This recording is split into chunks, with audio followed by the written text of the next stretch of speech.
Cute. Hello.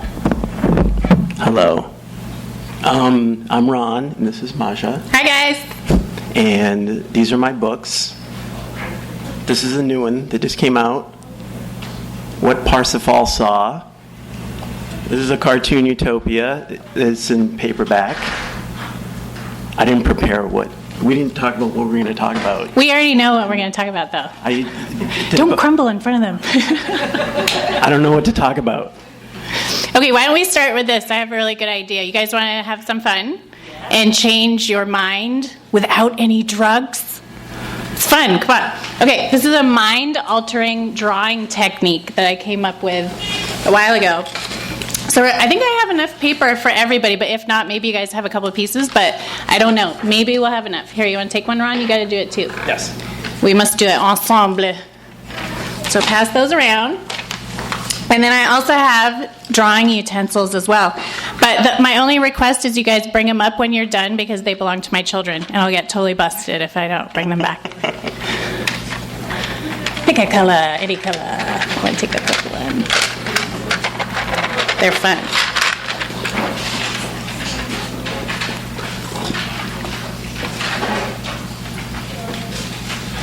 So the reason that Maja is here with me with these books is because a whole bunch of the comics in the Cartoon Utopia are based on Maja's lectures. I like to blab a lot, so he caught some of my blabs. That I went to in the book. I went for long. The book is from like 2008 to 2011. So long ago. But it went on longer than 2011. But yeah, I'll just say. It's been a while. We've known each other for a while. When I think of them. That's good. Is everyone still getting your art supplies? I need a paper. Oh, you didn't get paper? Was there any extras? Oh, so sacrificial. We'll get a little more. She's going to grab a little more.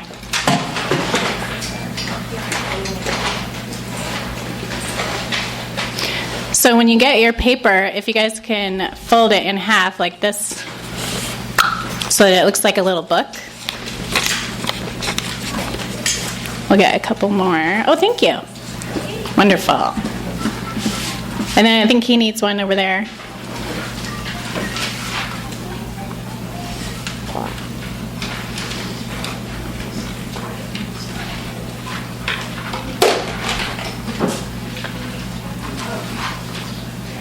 Needs paper.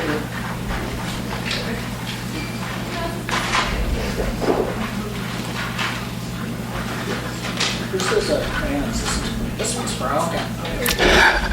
I know, some of them are busted, but they still work. It should still draw, I think, as long as it's not on the shiny part. It has to have a tip. Everybody is everyone arted up? Still a couple you didn't get a crayon? Who's got the crayons? Can we bring them up to the front if you guys get them back there?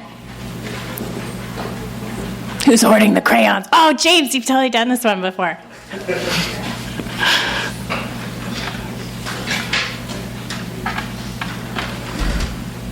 Yay, good job, you guys. Okay, so here's what we're going to do. First, on the front page, I'm going to have you guys do a quick self-portrait. Doesn't have to be fancy, doesn't even have to look like you. You could even do a symbol of what you like to represent yourself as. And just quickly.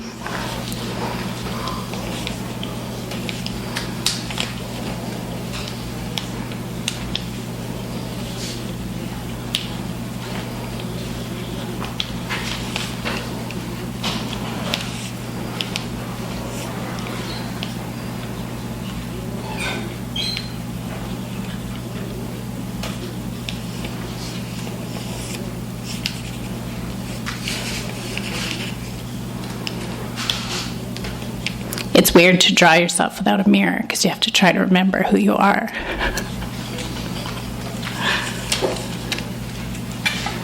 And then when you're done, open it up and then fold it like this so you can't see the drawing that you just drew. So it is like incognito.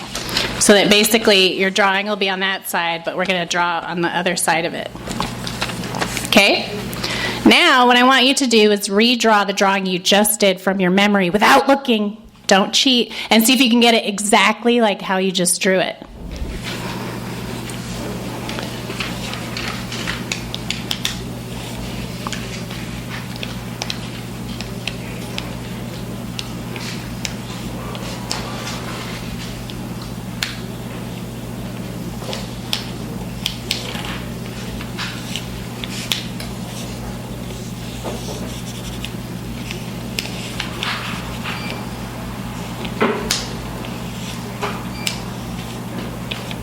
Try and remember where you put all the lines.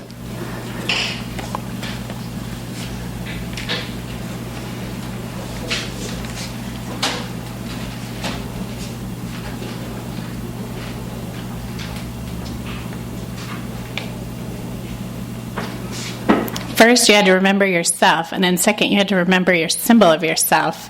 And now third, are you guys all pretty much close to done? Mostly? Okay, now you want to turn it over so you can't see the other drawings that you did. And now I want you to draw that same drawing that you just did without looking at the previous ones upside down. Don't turn your paper around, though. You really have to draw it upside down. Use your brain to think about it. You can even do it upside down and backwards if you want to get fancy.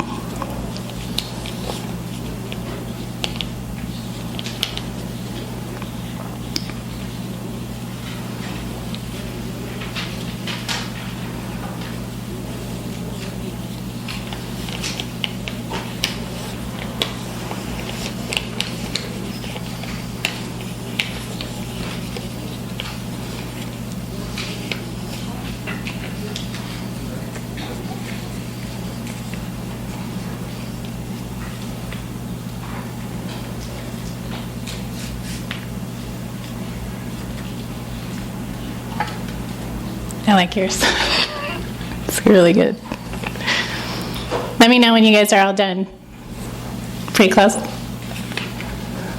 Good job. Which one of those was hardest for you guys?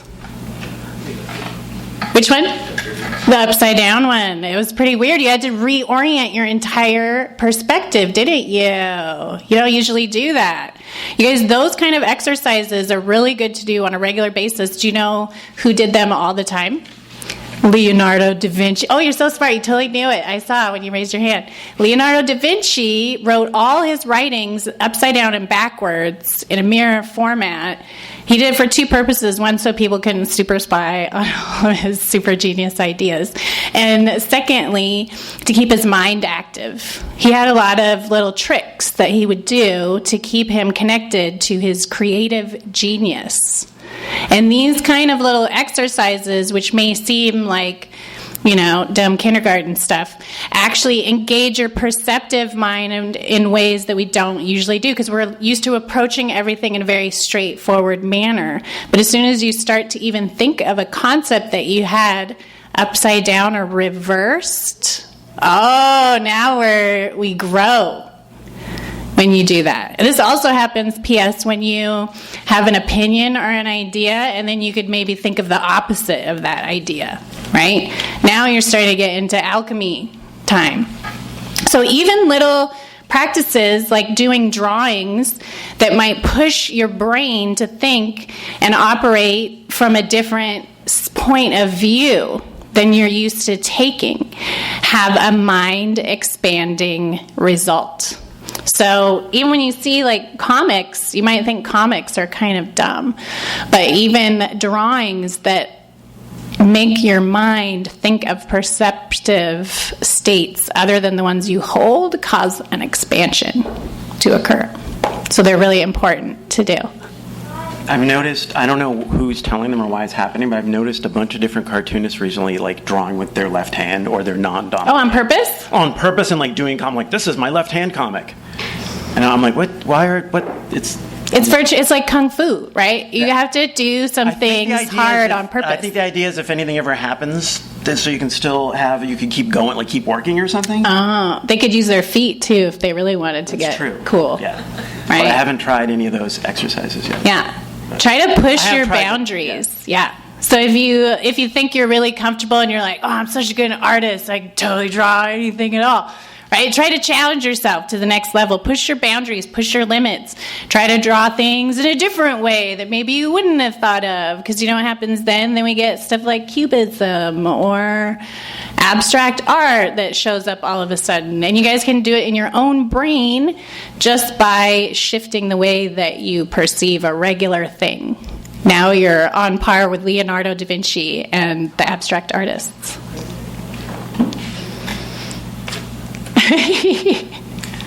Now we have to burn these in effigy. We do? No, just kidding. No, really, that would. We still have one page left. Yeah, we do. I know there's still a blank one. That's for the mystery. You guys will have to fill that yourself, right? It's pretty good. Yeah, but really, doing this is, the book is all notes that I turned into comics, and I would totally be Doodles. listening. Yeah, like class doodles, which I had done for a long time in school, but I guess it was always supposed to be kind of bad. I was always a doodler too. How many of you guys in here were ever doodlers? Let's see. Oh, good. Most people are doodlers in here. A lot of people don't ever doodle, right? They just focus on their stupid math or whatever. They never would doodle anything in the corner. But yeah, it was like I had been practicing it for a long time and not really doing anything, and I would just be listening to you say stuff, and I'd be like, all right, that's 9 panels right there. That's, Right. Doodling. Yeah. It's pretty good. Doodling and then representing them. It's a different, if you're thinking of information and listening to it, you're kind of like making it go through a process when you take it and then make the images, right? It's like you're taking, everyone does that when you make like a book into a movie or whatever, right? You can do it just through doodling while you're listening to something, because that's going to be your subconscious interpretation of the thing that you're listening to, right? You would often pause, though, and say the same thing like 5 times. Yeah, Not repetition. 5 times. Yeah, but you would stop, and then you would say it, and I'd be like, I got to get that one. Key points. Yeah. I wonder if I could compare like those things and go back to listen to like recordings of some of those. Oh, that's and funny. See if I got the bullet points. If you were or whatever. correct. Yeah. If you were a good student. Yeah. Well, you never looked in there. You never like, this part's wrong. I didn't get it. Oh yeah, I didn't give him corrections. It's true. I asked, right? It's true. No, we went over it, and it was really accurate. Yeah. Good job. But it's funny, you guys, I don't know how many, I have told this story before, but I actually met Ron so long ago at that first Ape convention in San Francisco. Any of you guys comic nerds ever go to the Ape convention? It used to be really good. I don't know. I haven't been in a long time. No, neither. We're getting old. But I met him there because you did Skibber Be By, and I brought my copy of Skibber Be By for Ron to sign because it was so amazing. I don't know how many of you guys have seen that book. But I came up to him. Right here. Oh, yeah, look, there it is on the shelf. That's so cute. That was what brought me to you, was as a fan. And I remember exactly, I went up to your table, and you were so high and tight back then. You had this bow tie on, and your hair was all short, and you looked so East Coast, and you had like a proper jacket on and everything. And I remember saying, like, wow, he's high and tight. That's really funny.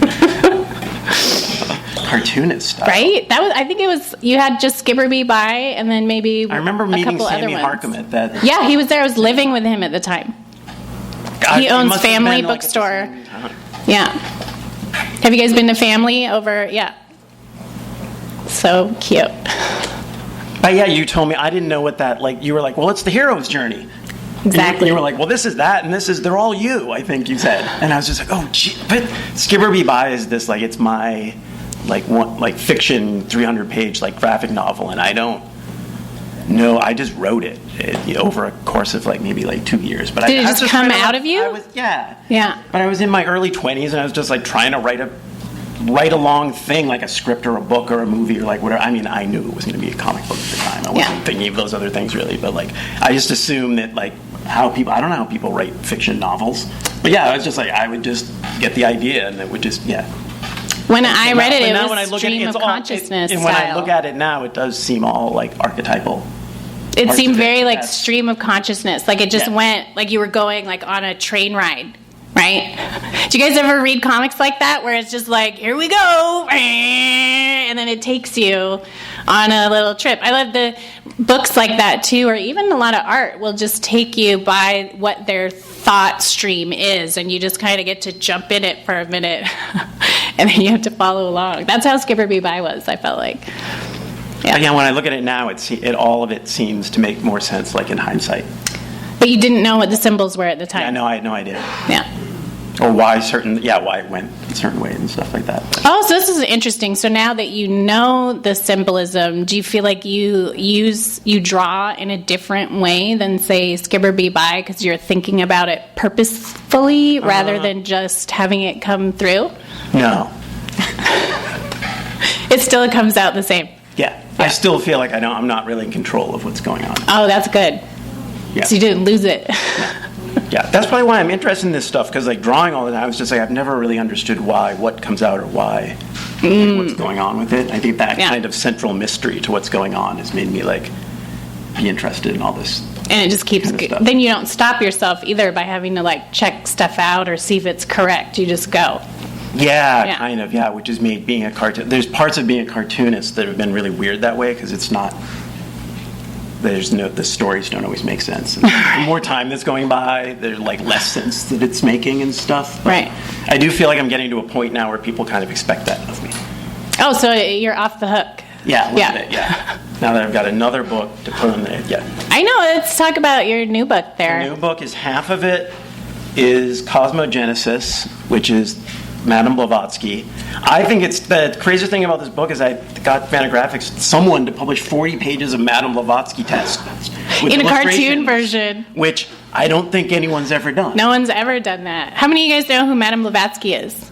She or maybe is, right? Maybe she's still floating around. She was like a gigantic Russian woman that would smoke cigars and eat a lot of steak and kind of just rebelled against the societies at the time and did her own thing. And she got in a lot of trouble. People have claims against her as a fraud because she would do these spiritualist medium performances that a lot of people said were falsified, which is fine. And a lot of people said were true. Sure, but you can say that she falsified the best thing is this. What sound does this make if I had a magic wand in my hand? Right. What happens when I do this? Ding! Yeah. Ring. People said that that's what she did in the sound that they heard, and nobody ever knew what the hell it was. Oh, and it's become part of our culture. There was no waving a wand and having make stars come out of it. Yeah. That's pretty good. She did the bippity boppity boo. Yeah. Yeah. But in addition to whatever you want to feel about her fraudulent activities, she did, in fact, manage to write volumes of literature. If you look at it, you can't dismiss it. This is the problem. There's thousands of in-depth pages on archaic knowledge that she managed to compile, which is, even if you're a dum-dum, it's a feat of sheer time involvement. Even if none of the information in any of those books is true and she made it all up, it's still thousands of organized pages of data. So regardless of what you think about her, she's a fascinating character in history. And at the Theosophy Society was where I used to talk. So that was, and also when I was at the PRS, we would talk about Madame Blavatsky a lot too over there. Well, Manly Hall is the reincarnation. So, some people really claim that a lot, right? And there was some evidence kind of where people would say so. It was funny. They had very similar eyes, where is body shape. Where is they now? I know, right? Who is the reincarnation? I know. Where did they end up? Well, it sounds like because they were both they're weirdly similar. Yeah. Well, I never really thought about that. Yeah. He didn't smoke cigars constantly. He didn't. He would just eat a lot of cookies. That's right. Yeah. He would carry them around in a bag with him. Cookies are important. You have to bring them along. It's true. But he used to talk every week, right? Yeah, every single week without fail. But it's a way of integrating the information. So, for example, when you have a comic about this esoteric information, this is a way to make it accessible, right? How many of you guys have tried to read anything of Madame Blavatsky's? Yeah, it's really hard to do, right? Were you guys like, yes, this is easy? No, it's like, what is she talking about? It's like painful. It's terrible. So when you try to read some of these religious or esoteric or alchemical works, you find out that it's very difficult to comprehend it. And one of the things that visuals and artists and people who can take that information and transform it into like basically candy, which I would call Ron's comics are like eye candy, right? This is a wonderful thing, because when I was researching alchemy and learning about it, there was no interwebs yet. This is how old I am, you guys. So I couldn't go on the internet and just be like, oh, alchemy means sun and moon and this, and there wasn't like a million Burning Man pages talking about spiritual alchemy. No, I had to go read Paracelsus. And you had to... I read his books. You had to know that... No one could tell me what it was or who he was, and everyone thought I was weird for even looking at it. And then I went and I read The Secret Doctrine from front to cover, and then I read The Secret Teachings of All Ages, because there wasn't a bunch of cliff notes by a bunch of bloggers at that time. So the gift of being able to not only present artistic information and creative stuff, but to integrate education into it on some hard to obtain information. This is always wonderful, right?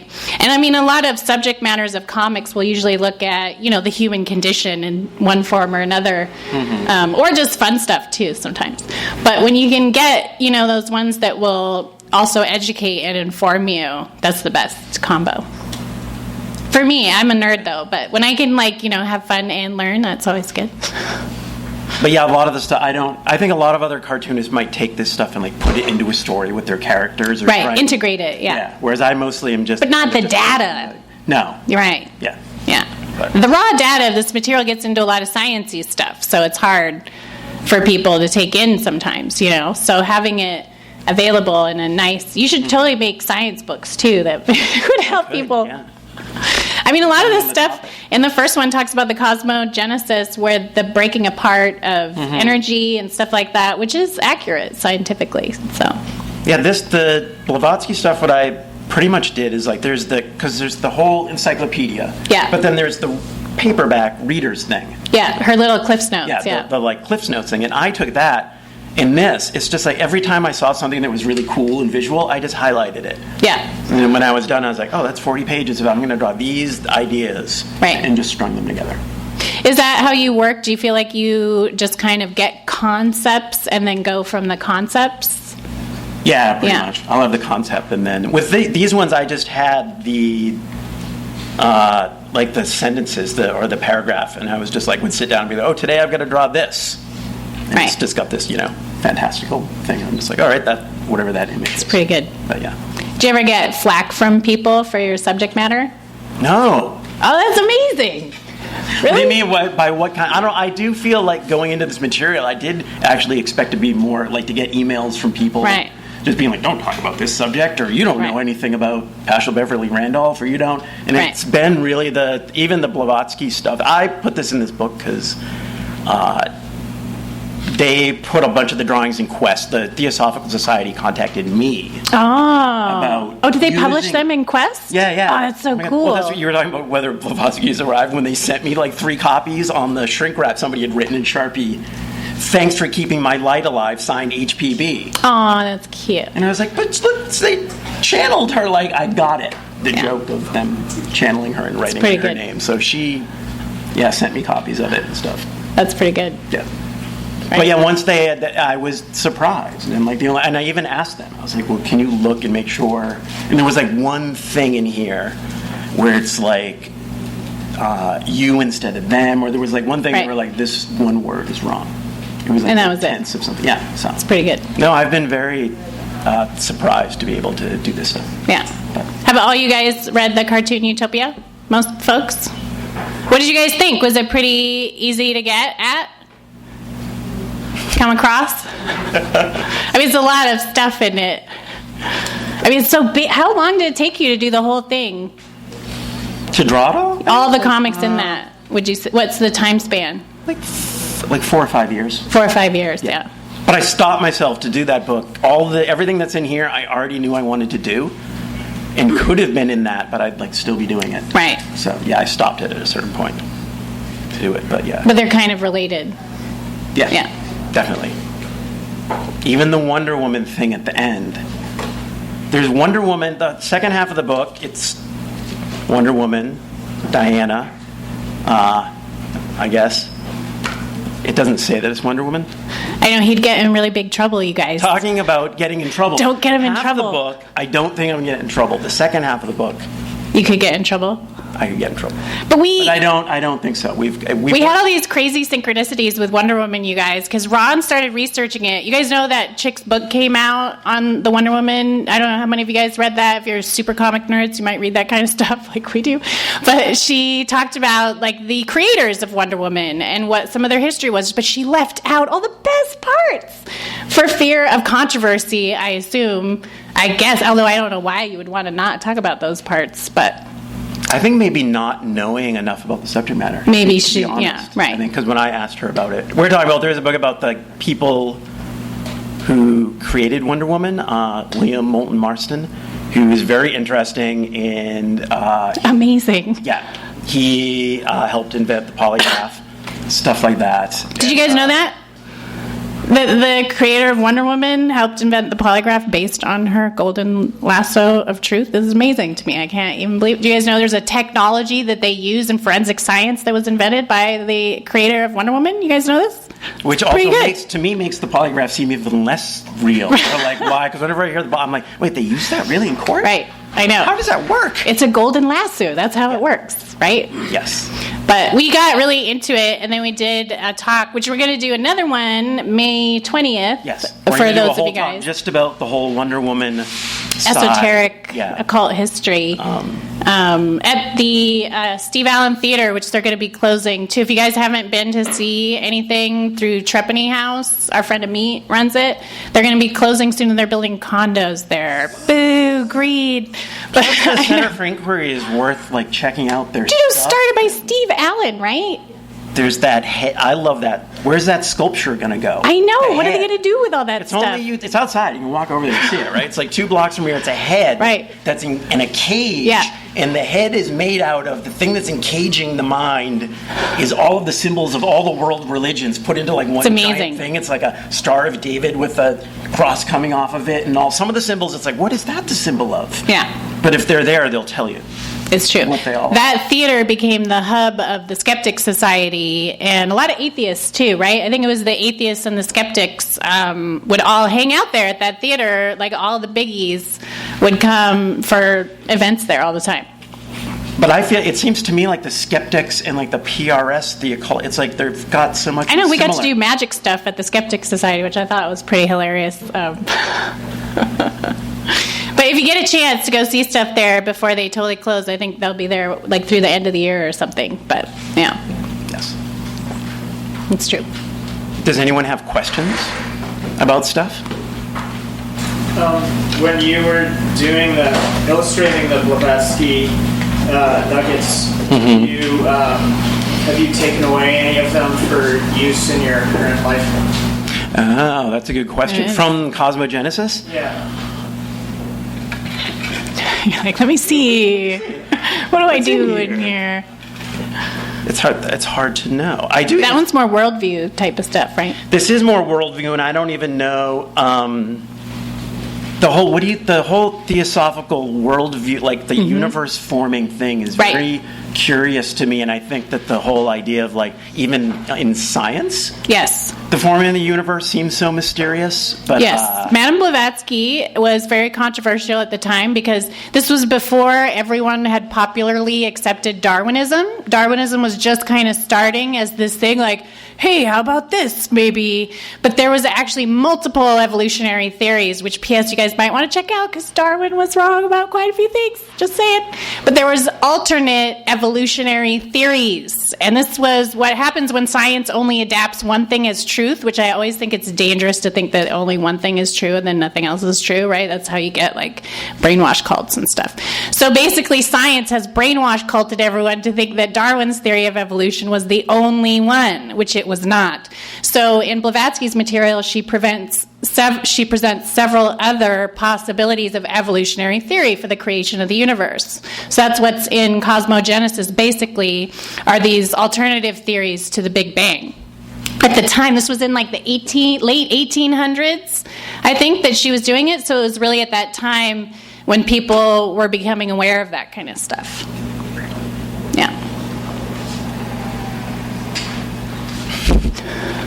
I'm trying to think if there's anything directly that I've taken. I think when I'm doing this stuff and when I was doing the Blavatsky drawings, I was more thinking of like her and the channeling and stuff like that, because I have been reading a lot about like her like life. The mediumship? Yeah, the mediumship and how she went about stuff. And then I've been thinking of probably when I was making this, I was thinking about a lot of the original Theosophists as like kind of like bohemians in our time. Right. Well, they all moved to L.A. as like a kind of cult, right? The Crotona Apartments up there by the Besant Lodge were there when Hollywood was just starting, and they were like a utopian cult, basically, living in L.A. But even with different parts of her life, like there's a part where she's living with Mabel Collins, who wrote about Light on the Path. There was this young woman, I think like a society woman or something like that, who had wrote a bunch of the, like kind of the main theosophical like books, like really small books, but she was living in a small apartment, like a one-room apartment with Madame Blavatsky, and they started Lucifer magazine, which became the Theosophist. Just two chicks starting Lucifer magazine. But the reason, and if you look on the internet, the reason that you even find out about Mabel Collins is she was dating a guy that maybe was Jack the Ripper. Whoa. That's a pretty crazy twist. And so I'm just thinking of I've just even there's so many parts of these people's lives that just made me think it's just of people I know and stuff like that, and how things go on, go about. So I was more thinking of them as like real people, I think. I know, like individuals that really do stuff, instead of mythologizing them. Yeah. Right. So it's more of like a history or description than like a personal path for you with Blavatsky? No, I think it's a personal path. All the stuff, everything that I've discovered in kind of esoteric stuff for me, the reason that it sticks with me is it actually makes sense to what I've experienced since I've been on this earth. And I've never, I was raised Catholic and stuff, and it wasn't that it was pushed on me or anything. It was just that was the life I was in. I was on the East Coast and went to Catholic school and stuff, and through everything that I was hearing, it just didn't jibe with me because I knew that I had lived before. And I experienced deja vu as a child. Yeah. And so my kind of unconscious life, it didn't make sense in any belief systems. And I didn't, in a time in my life where I would have gotten into kind of lighter new age stuff or stuff like that, didn't really attract me. But in the occult and the way that they talk about a lot of it, I think, is westernization of maybe Eastern ideas. It's true, But universal ideas, the whole as above, so below, and the whole the light and the dark stuff is always just when I read it, it makes sense to me and seems real. Yeah. And so much of it, and a lot of it will seem kind of wistful and interesting, but when I read Manly P. Hall, I'll be this group of guys and plotting this and whatever. So when I'm reading it, it rings. It rings true with me, and if anything, and it's helped me piece together all this other stuff about other maybe things and ideas that I've seen in the world that didn't make as much sense to me, and it's helped me piece it together, like the Lilith stuff. Yeah. One of the comics, and I was looking through the different parts of the Cartoon Utopia that I did from Maja's lectures, and there's a whole Lilith lecture that you gave that explains Lilith and Adam as being the original male and female.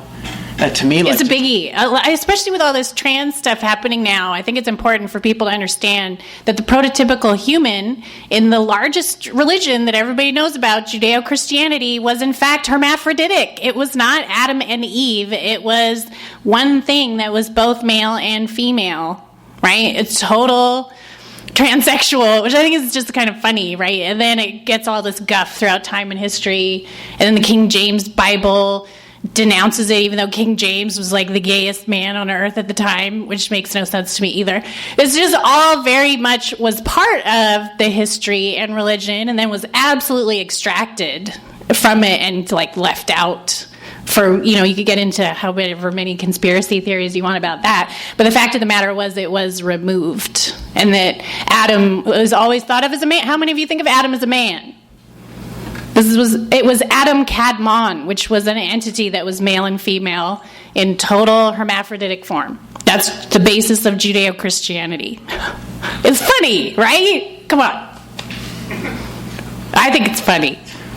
There's all this. It's not funny that people get tortured and killed about it, but it's ridiculous that people have this misconception and then base torturing and killing people on a total broken telephone misconception when their entire religion is based on a transsexual starting the human race. Yeah, and the idea of there being Adam and Lilith being the side that's like hidden. Yeah, the shadow. The shadow side and everything. Just like as soon as I heard that stuff, I'm like, oh, then that just makes all the rest of it make sense to me. Okay, now I finally get the Adam and Eve story. Right. So it's Adam Kadmon, and then where does Lilith come in? Lilith is half of Adam Kadmon. So Adam Kadmon gets split in two. There's none of this rib business till way later. He gets split down the middle and is equal part male and female. But then they don't get along. Well, Lilith doesn't like him, so she leaves and goes and does what she wants to do. And then Eve is created after she jams. Because she doesn't want to do stuff for Adam. She's like, I don't care about you. Get away from me. And then she leaves, and Adam complains to God and says that he wants a companion. And God's like, okay, give me a rib. I'll make another one. And that's how the real story, according to the oldest sources. Which explains this whole patriarchal weird society that we live in. It's pretty weird. It's like, okay, now it makes sense. Wait, they had that story, and then they went with that? So yeah. Yeah. But it just goes to show that depending on the version of the story that you get, it's going to vary significantly, right? I was talking around earlier about it is like a broken telephone thing where people just take little snippets of stories. You can see it all the time in Hollywood, right? They'll leave all these very vital pieces of the story out. And in fairy tales, too, it's like the difference between a real fairy tale or the Disney version of the fairy tale. Like if you read Grimm's version of The Little Mermaid and then you watch The Little Mermaid, you're like, what is this? This is stupid. It's not even got the good parts in it. This is the whole point, and that's pretty much what the Bible is now. It is like the Disney version of The Little Mermaid, right? So you have to always keep that under consideration. Alternative facts. Yes. It's propaganda. Right, just by tweaking a little thing. You mentioned Parsifal Beverly Randolph, so that in Cosmogenesis, and can you talk about what his work or like? Yes, I found out about him from Maja. Everyone should find out about Paschal Beverly Randolph. Well, I feel like his name, who heard of him. It looks really well researched, and it's a giant tome that's like... I haven't read that. Have you read the whole... Which one? There's a new biography of him, right? I haven't read the new one. I have an older one that's pretty big, too. Mid-90s, right? Yeah, exactly. He's a subject that seems because there's all different ways of coming at his story that's so... He was a slave that freed himself and then became a doctor. And brought Rosicrucianism to the United States, right? He was he was going to be a pallbearer at Abraham Lincoln's funeral, but he was not permitted because he was black. Oh wait, that was Randolph, right? Yep. Yeah. That's Paschal Beverly Randolph. He came up with that. Yeah. But yeah, the Rosicrucian stuff with him, there's at the African American side, and not only that, his Ulysses, the Book of Love, his sex magic book that he went around. This is a freed black slave who wrote a sex magic book, just to let you know, at the time. That's pretty ballsy, right? Yeah, and pretty much, and when you read it, it's just don't beat your wife. Yeah. Listen to I'm like, let me read this secret Rosicrucian sex magic. It's if you're nice to the person, and maybe you have a conversation as if your partner was a man. Yeah. So you might get along, and then the love you would be surprised how it'll affect your life. When I'm reading, I'm like, this is just Oprah stuff, or something He would go around and lecture to doctors and all kinds of which makes me think of the whole all the kind of right wing Illuminati conspiracy of all of sex magic or things being kind of spooky. It's read his book and you'll de-spookify the whole thing, right? He would go and give lectures and tell these white men how to give their wives orgasms. Literally, this black man go out there and tell them this in the 1800s. I mean, come on, that's so cool. But there's a chapter in there that's his ideas of about, because his thing was like affectional alchemy and also kind of like very like envisioning, imagining positivity stuff. Yeah, visualization, yeah. But there's a chapter in there that's the lecture that you gave about him, and then I read his thing. Yeah. Put that in there, and then there's also this guy Neville Goddard. Yeah. Who I actually don't know as much about. Neville Goddard was one of the New Thought people, I think. Right. Like he was very kind of out of like Chicago. Does anyone know Neville Goddard? Like what his story? His stuff's very good. If you want to check it out, Neville Goddard was a very famous speaker, and I think he spoke in Los Angeles quite a bit. Yeah. But yeah, I mishmashed all that stuff up into one of the chapters. Yeah. That's easy rendition. How did you find out about Paschal Beverly Randolph? Oh, probably the wiki. So I had it. Oh, yeah. It's like on the I know. This is like I had to go super sleuth it, Scooby-Doo style. But like in the libraries, I had to put the collected works of Paracelsus on interlibrary loan and go to the library downtown in Seattle where I was living at the time, and they wouldn't release it to me. And I asked them why. They said you have to look at it. I had to look at it in the building, but it wasn't a reserve book. They said due to the subject matter. Really? Yes, that they could not permit it to leave the building. But I had to get all those books through interlibrary loan. Wait, does that mean that there's like that libraries have a list of books like don't let this leave? They're going to do some Maybe like a cult magic thing with it. They always gave me dirty Is that looks. the idea? Like you're going to do a ceremony with the book or something? I don't know, but I sure Might got drip all of them. Candle wax on it. Who knows? I got them all anyway. I didn't care. I wonder if your book is on the list of Right? I know, that would be great. No, I haven't gotten any. No one's been mad. That's really good. Did any of you guys get mad about it? I'm so mad. I know, it's not talking working about if this. nobody's mad. Right? You have to learn to be more offensive, Ron. I'm working on it. Yeah. What else? Other questions? Is that a video? Or I wish. You should totally make a No. music video out of that. No, that's swirling around. Right? No, but I think it's going to be a patch. It's good. If you guys look at the Paschal Beverly Randolph books, that's imprinted on the front of all the old school books in this like gold. That was his insignia. And it's funny, it's similar to the Theosophical one, right? How many of you guys have seen the Theosophical one? It's got the Ouroboros and then the star in the middle instead of the pyramid. But they're pretty similar. And you can look at that time in the late 1800s, there was all the Rosicrucianism and Freemasonry was spreading all over Europe. Like it was very popular at the time because it had a resurgence. It was like outlawed or banned or whatever by the Pope. Like it was like in the 1700s, I think they had that papal bill. I can't remember the date. But so it went underground, and then it had this resurgence when Theosophy, the Rosicrucians, we see Aleister Crowley all at the same time, like happening in Europe. There was this huge cluster bomb of occult, esoteric information that came back out, and it was through these very restricted sources of just a couple of people that had the books. So this was like Scooby-Doo style, right? You had to get your hands on the book. The only reason S.L. McGregor Mathers was able to start the Rosicrucians was because he had these books. So he had the know-how. This was how, if you had that knowledge, you could start your own cult at the time, which is what these people basically did because they had the goods, right? There was no interwebs, and people were like, how do I find out about Cyclopses that built the pyramids? And Madame Blavatsky was like, I know. She's like, I don't know how to. I can tell you all about it. She would see it in her. She'd Right. see it in front of her and then copy it down, right? Exactly. She'd be like, don't bother me. I'm like, Yeah, there was the chick she lived with would say she would watch Madame Blavatsky, I guess, would just sit there, yeah, and she'd be like, for hours. and it was like she Years, saw like a just hand holding up a piece of paper. writing everything Yeah. down. Like, you can look at the thousands, she just sat there writing everything.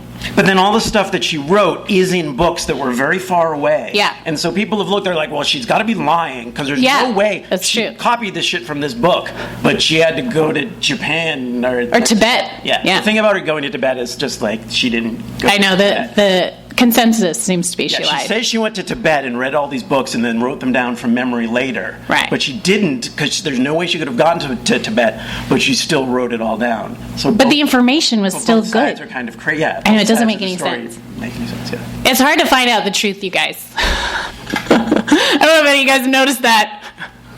It's tricky, right? You have to find out what it, like if you look at New Age stuff is getting very popular, right? It's all coming out of everybody's ears because everyone's interested in it. But you have to look at what are these people saying, where are they getting it from? A lot of times they'll just snip little things like algorithms on the internet, right? So trying to track some of this data to make sure that it's not just someone's kind of fairy tales can be tricky. That's how a lot of the angel stuff Yeah, is to me. it's true. Like I can't tell, but I'm like, this is a lot of information about all these angels. A lot of data. Yeah. I was going to ask you, so you stopped yourself from doing some stories in Cartoon Utopia. Mm-hmm. Are those stories you still stop yourself from doing? Yeah, maybe a little bit. I don't know. You could just draw all day, never stopping. I tend to, it's always been this way, but I've always, have like 10 years worth of ideas of stuff that I want to do. Yeah. And, I guess some of them fall by the wayside, but yeah. Well, the next thing I'm going to do, there's a guy called Stanislaw Zukolski, who is this, I'm going to do a short story of his as a graphic novel. It's going to take forever. Is that the artist that you post a lot, James? Yeah. Yeah, same guy, right? Yeah. Documentary on Netflix coming out. Oh, really? Wow. Yes. You mentioned having feeling like you had lived before as a kid. I was wondering, like, what? Oh, how I knew that? I don't know how I know it. But it's always seemed something that seems like a given to me.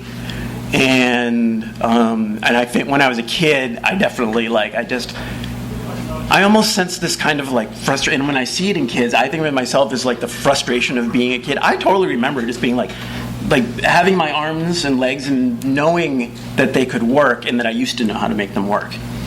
And I don't know if that's just like a fantasy, psychology, biology. A biological memory, right? Biological memory. Maybe I didn't live before, but but then when it comes down to it, like instinct is crazy. It's true. It's very crazy. Yeah. So learning about that stuff, I was like, oh yeah, that makes sense to me. Mm-hmm. Just kind of intrinsically, maybe I'm wrong, and that's what the illusion of like how we're living or whatever. But yeah, it was just always a sense kind of that I had, and I had deja vu all the time. So I would as a kid, even. Yeah, mostly as a kid. I'd say the older I get, the less I have it. Mm. And when I was like around 5, I would just like see things happen, and I'd be like, that cup of juice is going to fall off the table, and then my aunt is going to say something, and then this commercial is going to come on, and it would happen. Oh, so you had like prescience. Yeah, like prescience would be things would be happening right in front of me, and I'm like, I know what's going to happen. Right. But it was always just kind of dull, and it was confusing to me. I think it was confusing to me, and I couldn't explain it to other people. And it was only like when I was older that it made sense to me. Right. I remember hearing about ESP when I was like 9 on like In Search Of or something like that, and just being like, that's what it is. And I like went to school the next day and told like my friend that, and then they thought you were crazy. Yeah. Yeah. I had ESP. You can't talk to people about this We had stuff. all seen the show on ESP the night before, and I was like, I think I have ESP. And they're like, shut up. Yeah. I know that's a lot of the time, if you have a magical experience that you share with people, they call you crazy. Right? So but it's hard if you haven't, it's experience, right? It's the subjective nature of the universe, right? One man's meat is another man's poison. But if you have an experience and then can't bridge that little rainbow bridge gap to the other person to relay it, there's no relationship. That happens every day with people. They can't understand someone had an experience that was different than their experience. It's so weird. Right? Or they don't believe it, too. Yeah. Which is, a lot of people lie a lot and make stuff up, so it makes sense. But people don't believe everything. Anything else? I was just wondering if you had any thoughts on, I think it's really interesting that there's kind of like a confluence between comics and magic. I mean, case in point. And also people like Alan Moore, yeah, or practice magicians. I just wondered if you had any thoughts on why it's the case. Oh, why it's yeah. Makes total sense to me because that's the one thing about looking at the Wonder Woman thing and just being like the people. It's when you look at the original Wonder Woman stories and you look if you know anything about kind of new agey stuff, you're like, that's what she's doing. Yeah. That's all with her, but that's also all the other superheroes too. Yeah.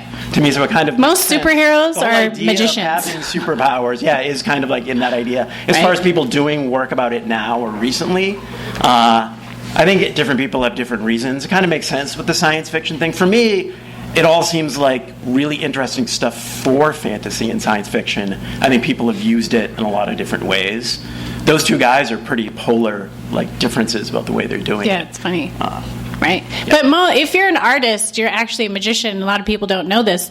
The other meaning of the word draw, like to draw something, means to attract it. Right? And all of the magicians would draw sigils to attract things, or you would draw people. It was meant as a magical action to even do the drawing in the first place. So a lot of artists will draw these things and all this crazy stuff will happen after they draw a story. Like I was talking to a friend of mine that worked on a comic with Bill Burroughs about the Mayan death god, and he said he was like drawing pictures of the Mayan death god, and all this Mayan death god stuff just started coming at him. Like everyone would be talking about it, or he'd see a picture of it randomly. Like he started literally magnetically attracting the thing that he was drawing. How many of you guys have had that experience? If you've drawn something and then like, what? It's right there. Or done a song, like a lot of musician friends of mine will sing a song about something and then it'll literally manifest in their life pretty quick. So, I mean, you can see how the comics in general are conducive to magical practice just because of, drawing and writing is magic making. But when people do it with an intention, right, or like how Alan Moore will do it, and with that idea behind it, I feel like comics are a great medium to express magic. When I was kind of thinking of like what made comics different, or what in like why I did them, or trying to explain them to people, what is magic about comics to me is that you're actually the person's looking at, even though it's reproduced and sent around the world and printed, they're looking at actually what I drew to read the thing. And it's like, I guess if you tried to read like a Stephen King thing in his handwriting, it wouldn't be, like, Right. It's harder to do that when it's full language.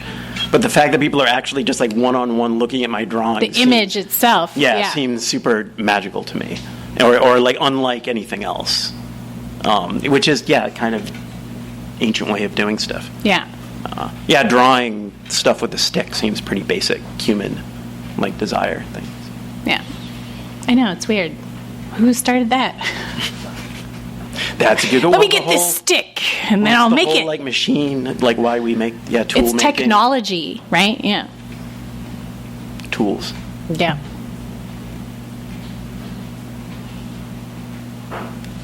All right. Yeah. Thanks, you guys. You've been listening to the Skylight Books author reading series. Don't forget you can listen to this and all our other great podcasts at skylightbooks.com. Thanks again for stopping by, and we hope to see you soon.